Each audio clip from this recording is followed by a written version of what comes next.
प्रिय मित्रों, आज हम आपको महाभारत से जुड़ी एक अद्भुत घटना के बारे में बता रहे हैं, जब महाभारत युद्ध में मारे गए समस्त शूरवीर जैसे कि भीष्म, द्रोणाचार्य, दुर्योधन, अभिमन्यु, द्रौपदी के पुत्र कर्ण, शिखंडी आदि एक रात के लिए पुनर्जीवित हुए थे। यह घटना महाभारत युद्ध खत्म होने के 15 साल बाद घटित हुई थी। साथ ही हम आपको बताएंगे कि धृतराष्ट्र, गांधारी, कुंती और विदुर की मौत कैसे हुई। आइए इन सब के बारे में विस्तार पूर्वक जानते हैं।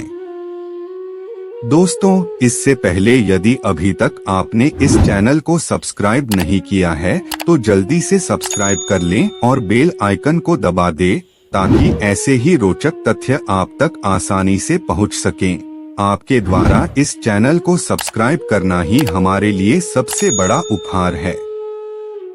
राजा बनने के पश्चात हस्तिनापुर में युधिष्ठिर धर्म व न्यायपूर्वक शासन करने लगे।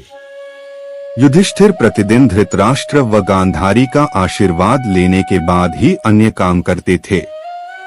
इस प्रकार अर्जुन, नकुल, सहदेव, द्रौपदी आदि भी सदैव धृतराष्ट्र व गांधारी की सेवा में लगे रहते थे।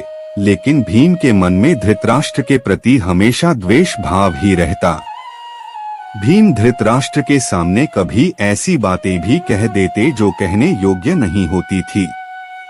इस प्रकार धृतराष्ट्र, गांधारी को पांडवों के साथ रहते रहते 15 साल गुजर गए। एक दिन भीम ने धृतराष्ट्र व गांधारी के सामने कुछ ऐसी बातें कह दी जिसे सुनकर उनके मन में बहुत शोक हुआ। तब धृतराष्ट्र ने सोचा कि पांडवों के आश्रय में रहते अब बहुत समय हो चुका है, इसलिए अब वानप्रस्थ आश्रम ही उचित है। गांधारी ने भी धृतराष्ट्र के साथ वन जाने में सहमति दे दी। धृतराष्ट्र व गांधारी के साथ विदुर व संजय ने वन जाने का निर्णय लिया। वन जाने का विचार कर धृतराष्ट्र ने युधिष्ठिर को बुलाया और उनके सामने पूरी बात कह दी। पहले तो युधिष्ठिर को बहुत दुख हुआ, लेकिन बाद में महर्षि वेदव्यास के कहने पर युधिष्ठिर मान गए। जब युधिष्ठिर को पता चला कि धृतराष्ट्र व गांधारी के साथ विदुर व संजय भी वन जा रहे हैं, तो उनके शोक की सीमा नहीं रही। धृतराष्ट्र ने बताया कि वे कार्तिक मास की पूर्णिमा को वन के लिए यात्रा करेंगे। वन जाने से पहले धृतराष्ट्र ने अपने पुत्रों व अन्य परिजनों के श्राद्ध के लिए युधिष्ठिर से धन मांगा। भीम ने द्वेषतावश धृतराष्ट्र को धन देने के इनकार कर दिया। तब युधिष्ठिर ने उन्हें फटकार लगाई और धृतराष्ट्र को बहुत सा धन देकर श्राद्ध कर्म संपूर्ण करवाया। तय समय पर धृतराष्ट्र, गांधारी, विदुर व संजय ने वन यात्रा प्रारंभ की। इन सभी को वन जाते देख पांडवों की माता कुंती ने भी वन में निवास करने का निश्चय किया। पांडवों ने उन्हें समझाने का बहुत प्रयास किया, लेकिन कुंती भी धृतराष्ट्र और गांधारी के साथ वन चली गईं। धृतराष्ट्र आदि ने पहली रात गंगा नदी के तट पर व्यतीत की। कुछ दिन वहां रुकने के बाद धृतराष्ट्र, गांधारी, कुंती, विदुर व संजय कुरुक्षेत्र आ गए। यहाँ महर्षि वेदव्यास से वनवास की दीक्षा लेकर ये सभी महर्षि शतयूप के आश्रम में निवास करने लगे। वन में रहते हुए धृतराष्ट्र घोर तप करने लगे। तप से उनके शरीर का मांस सूख गया। सिर पर महर्षियों की तरह जटा धारण कर वे और भी कठोर तप करने लगे। तप से उनके मन का मोह दूर हो गया। गांधारी और कुंती भी तप में लीन हो गईं। विदुर और संजय इनकी सेवा में लगे रहते और तपस्या किया करते थे। इस प्रकार वन में रहते हुए धृतराष्ट्र आदि को लगभग 1 वर्ष बीत गया। इधर हस्तिनापुर में एक दिन राजा युधिष्ठिर के मन में वन में रह रहे अपने परिजनों को देखने की इच्छा हुई। तब युधिष्ठिर ने अपने सेना प्रमुखों को बुलाया और कहा कि वन जाने की तैयारी करो। मैं अपने भाइयों व परिजनों के साथ वन में रह रहे महाराज धृतराष्ट्र, माता गांधारी व कुंती आदि के दर्शन करूंगा। इस प्रकार पांडवों ने अपने पूरे परिवार के साथ वन जाने की यात्रा प्रारंभ की।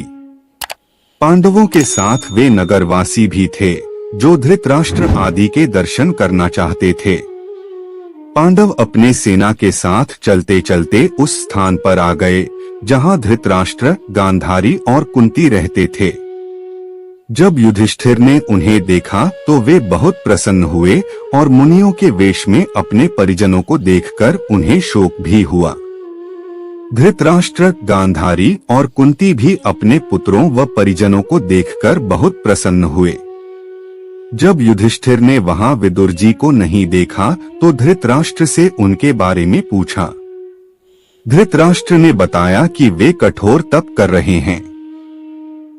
तभी युधिष्ठिर को विदुर उसी ओर आते हुए दिखाई दिए, लेकिन आश्रम में इतने सारे लोगों को देखकर विदुर जी पुनः लौट गए। युधिष्ठिर उनसे मिलने के लिए पीछे पीछे दौड़े। तब वन में एक पेड़ के नीचे उन्हें विदुर जी खड़े हुए दिखाई दिए। उसी समय विदुर जी के शरीर से प्राण निकले और युधिष्ठिर में समा गए।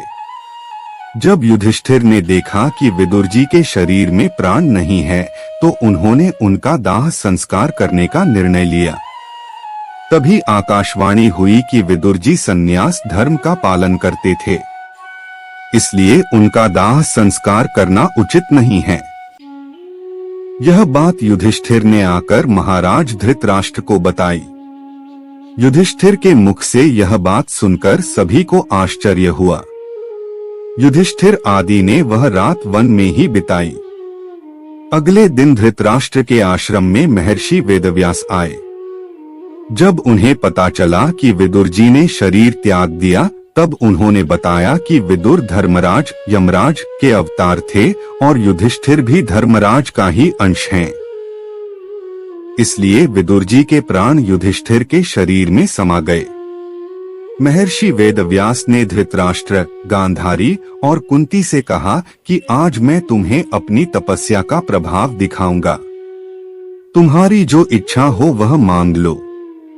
तब धृतराष्ट्र व गांधारी ने युद्ध में मृत अपने पुत्रों तथा कुंती ने कर्ण को देखने की इच्छा प्रकट की। द्रौपदी आदि ने कहा कि वह भी अपने परिजनों को देखना चाहते हैं। महर्षि वेदव्यास ने कहा कि ऐसा ही होगा। युद्ध में मारे गए जितने भी वीर हैं, उन्हें आज रात तुम सभी देख पाओगे। ऐसा कहकर महर्षि वेदव्यास ने सभी को गंगा तट पर चलने के लिए कहा। महर्षि वेदव्यास के कहने पर सभी गंगा तट पर एकत्रित हो गए और रात होने का इंतजार करने लगे। रात होने पर महर्षि वेदव्यास ने गंगा नदी में प्रवेश किया और पांडव व कौरव पक्ष के सभी मृत योद्धाओं का आवाहन किया। थोड़ी ही देर में भीष्म, द्रोणाचार्य, कर्ण, दुर्योधन, दुःशासन, अभिमन्यु, धृतराष्ट्र के सभी पुत्र, घटोत्कच, द्रौपदी के 5 पुत्र, राजा द्रुपद, धृष्टद्युम्न, शकुनी, शिखंडी आदि वीर जल से बाहर निकल आए। उन सभी के मन में किसी भी प्रकार का अहंकार व क्रोध नहीं था। महर्षि वेदव्यास ने धृतराष्ट्र व गांधारी को दिव्य नेत्र प्रदान किए। अपने मृत परिजनों को देख सभी के मन में हर्ष छा गया। सारी रात अपने मृत परिजनों के साथ बिताकर सभी के मन में संतोष हुआ। अपने मृत पुत्रों, भाइयों, पतियों व अन्य संबंधियों से मिलकर सभी का संताप दूर हो गया।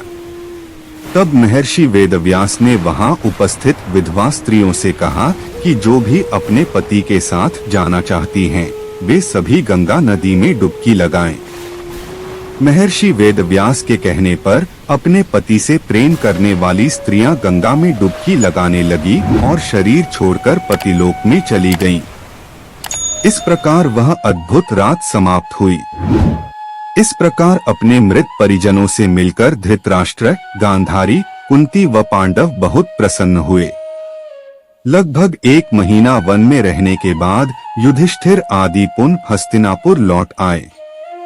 इस घटना के करीब 2 वर्ष बाद एक दिन देवर्षि नारद युधिष्ठिर के पास आए।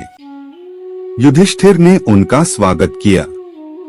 जब देवर्षि नारद ने उन्हें बताया कि वे गंगा नदी के आसपास के तीर्थों के दर्शन करते हुए आए हैं, तो युधिष्ठिर ने उनसे धृतराष्ट्र, गांधारी व माता कुंती के बारे में पूछा।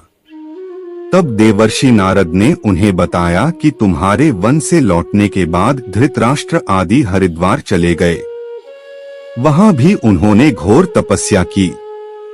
एक दिन जब वे गंगा स्नान कर आश्रम आ रहे थे, तभी वन में भयंकर आग लग गई।